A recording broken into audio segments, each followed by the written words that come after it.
Hello guys, good morning. आज हम आपको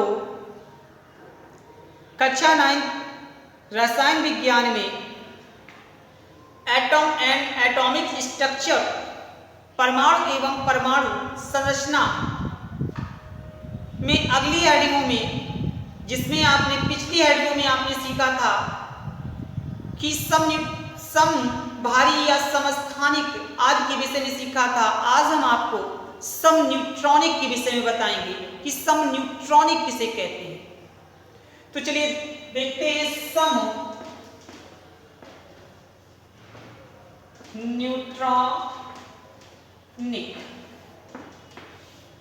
समन्यूट्रॉनिक। तो वे तत्व जिनके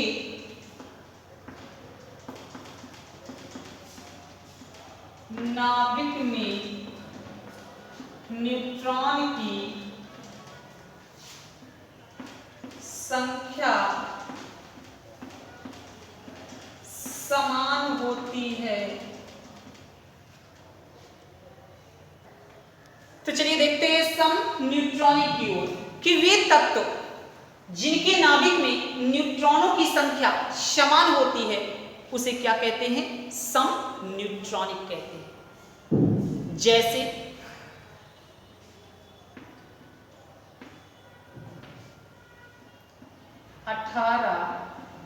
आर्गन 40,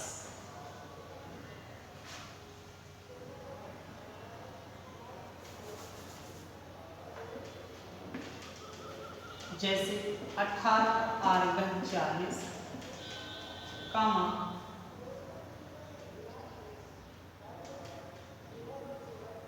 इसे नहीं लेते हैं कि इसमें फिर ज्यादा हो जाएगा। 17 Cl 35,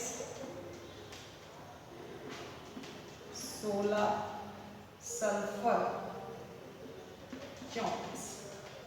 आप इसे घटाइएगा, इधर से कितना निकल गया? 18 निकल गया न्यूट्रॉन। इसमें भी कितने निकल के आ रहे हैं आपके पास? 18 न्यूट्रॉन निकल के आ रहे हैं। इस प्रकार आपके पास एग्जाम्पल भी कंप्लीट हो गया। अब हम चलते हैं रेडियो एक्टिविटा। अगली हेडिंग जो हमारे पास आएगी, रेडियो एक्टिविटा। कि रेडियो एक्टिविटा किसे कहते हैं, इसकी खोज किसने की? तो रेडियो एक्टिविटा की खोज वैज्ञानिक हेनरी बैकुरल ने की। रेडियो एक्टिविटा की खोज वैज्ञानिक हेनरी बैकुरल ने की। उन्होंने देखा कि प्रकृति में कुछ ऐसे रासायनिक पदार्थ होते हैं जो स्वतः किरणें उत्सर्जित करते हैं। उन कणों को रेडियो एक्टिव पदार्थ कहा। उन पदार्थों को क्या कहा? रेडियो एक्टिव पदार्थ कहा। और ऐसे गुण को क्या कहा? रेडियो एक्टिविटा। तो इसकी परिभाषा भी लिख लेते हैं। वे पदार्थ जो प्रकृति में स्वतः किरणें उत्सर्जित करते हैं, ऐसे पदार्थों को रेडियो एक्टिव पदार्थ और इनके इस गुण को रेडियो एक्टिविटा कहते हैं। अब आ जाते हैं रेडियो एक्टिव पदार्थ के गुण कौन से होते हैं, यानी रेडियो एक्टिव किरणों की गुण।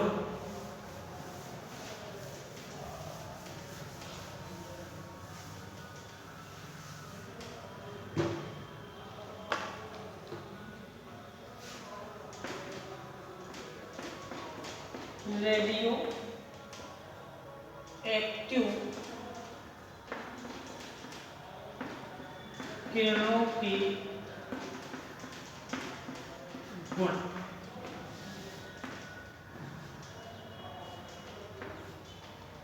रेडियो एक्टिव किरणों के गुण कौन से होते हैं? नंबर 1, इन किरणों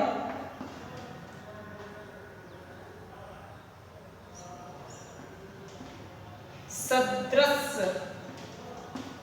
इन किरणों के सदृश कई पदार्थों को भेदने की क्षमता रखती हैं। कई पदार्थों को भेदने की क्षमता रखती हैं। सेकंड नंबर, यानी ये किरणें कई पदार्थों को भेदने की क्षमता रखती हैं। नंबर 1 हो गया। नंबर दूसरा, ये किरणें फोटोग्राफिक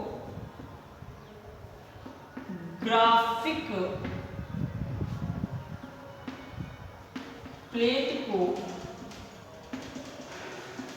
काला कर देती हैं।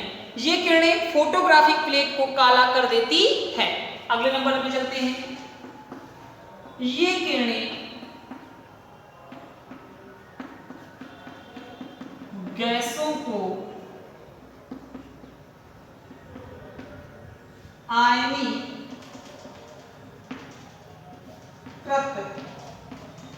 कर देती हैं। ये किरणें गैसों को आयनीकृत कर देती हैं। अगले नंबर पे चलते हैं। ये किरणें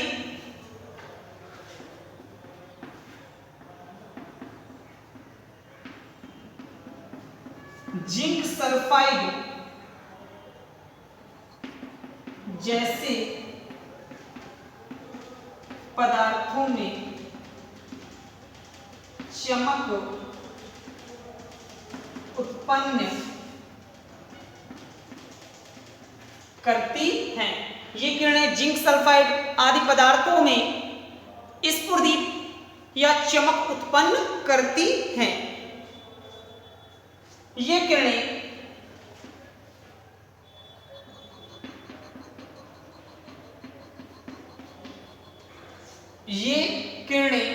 ऊष्मा और प्रकाश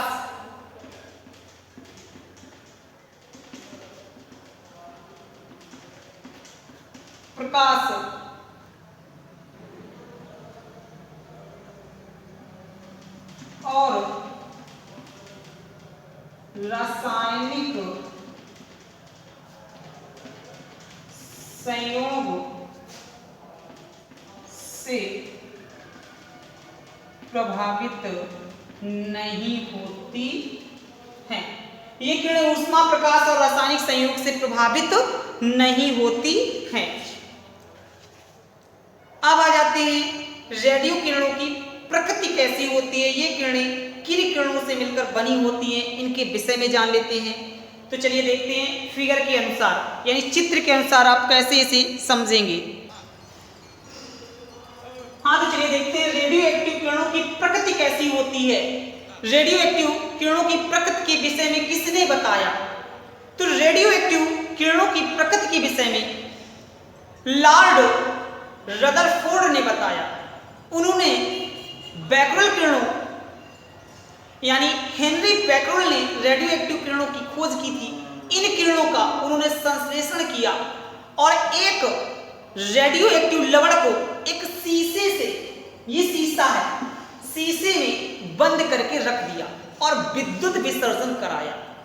तो उन्होंने देखा कि कुछ ऐसी किरणें हैं जो कैथोड की ओर मुड़ जाती हैं, कुछ ऐसी किरणें हैं जो कैथोड की ओर मुड़ जाती है। कैथोड हमेशा कैसा होता है, आपके पास ऋणात्मक होता है। तो कैथोड की ओर मुड़ जाने वाली किरणों को उन्होंने नाम क्या दिया? अल्फा किरणें नाम होती है। और कुछ ऐसी किरणें होती हैं जो एनोड की ओर मुड़ जाती हैं, एनोड यानी धन दिशा की ओर मुड़ जाती हैं, उन किरणों का नाम क्या दिया आपको? बीटा किरणों का नाम दिया। और कुछ ऐसी किरणें होती हैं जो सीधे निकल जाती हैं, उन्हें क्या कहा गया? गामा किरणें कहा गया। इस प्रकार आपने जाना रेडियो एक्टिव की प्रकृति, अर्थात रेडियो एक्टिव किरणें कितने प्रकार की बनी होती हैं? तो रेडियो एक्टिव किरणें 3 प्रकार की बनी होती हैं। कितने प्रकार की होती हैं? 3 प्रकार। कौन कौन सी होती हैं? नंबर 1 अल्फा किरणें, नंबर 2 बीटा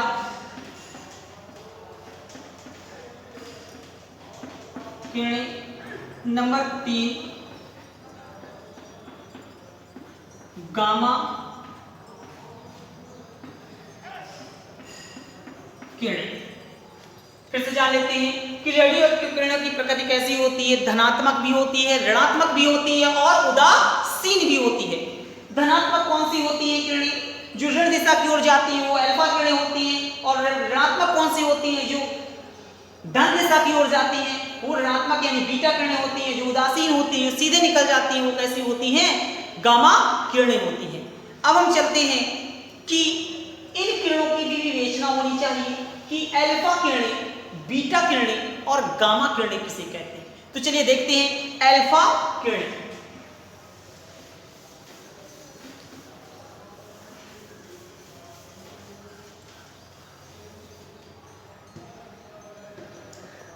अल्फा किरणें किसे कहते हैं या अल्फा किरणों के गुण क्या होते हैं? तो अल्फा किरणें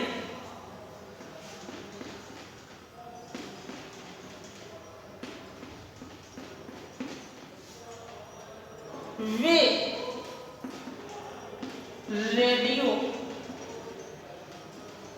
एक्टिव किरणें जो ऋण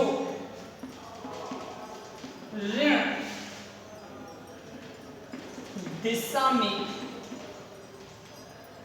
मुड़ जाती हैं तथा धनात्मक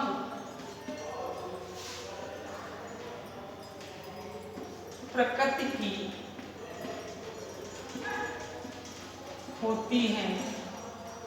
वे रेडियो एक्टिव किरणें जो ऋण दिशा में मुड़ जाती हैं तथा धनात्मक प्रकृति की होती हैं, उन्हें क्या कहते हैं?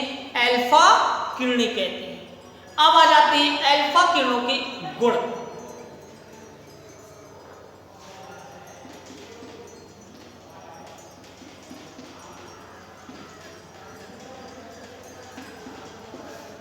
अल्फा किरणों के गुण। तो नंबर 1, ये किरणें विद्युत चुंबकीय क्षेत्र में विक्षेपित हो जाती हैं। नंबर 1, ये किरणें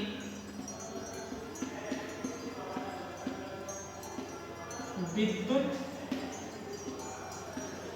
चुंबकीय क्षेत्र में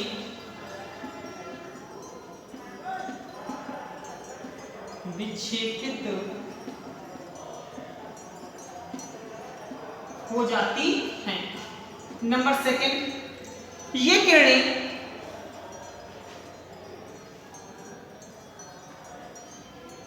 चुंबकीय क्षेत्र में विक्षेपित हो जाती हैं।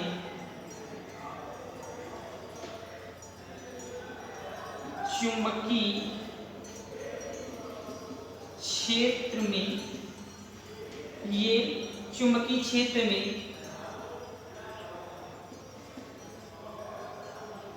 विक्षेपित हो जाती हैं।